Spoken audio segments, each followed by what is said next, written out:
Hey, when you're dealing with people's personal data, the way I see it is you owe them an obligation to take the process that the data is going through as transparent as possible. And it means that where the lead is generated is tied to the endpoint that receives the data. So it's like the marketing at the front end is directly tied to the sales end or the endpoint of the data in the seamless journey. And a lot of companies struggle with this because they see the data as theirs when it comes in, so it sort of cuts off at that point, rather than creating this seamless journey. But it isn't your data, so really you're just a custodian of the data at that point, and you owe an obligation to this person to make this process as transparent as possible. So let me just quickly show you something in Databowl. It's like really simple, but some people do struggle with it. So let me minimize my camera here. So you can see here we've got something just called sources, which is like suppliers. The reason we call them sources is because they could be affiliates or suppliers of someone's data as like a third-party lead generator, or they could be internal.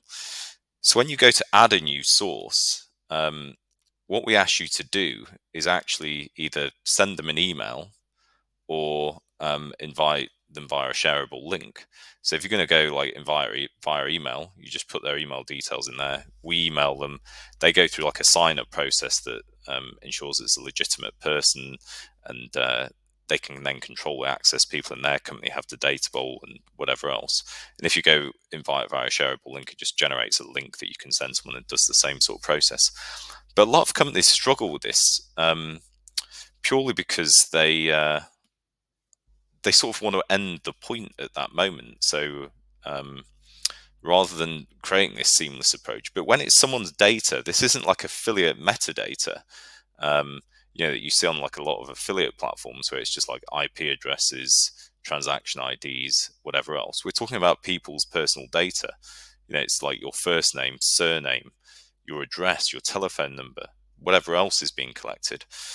And I really think that you've got to keep this as like a transparent process. I don't want a company sending me any data. I don't like fully know the journey that the data's been on or anything else.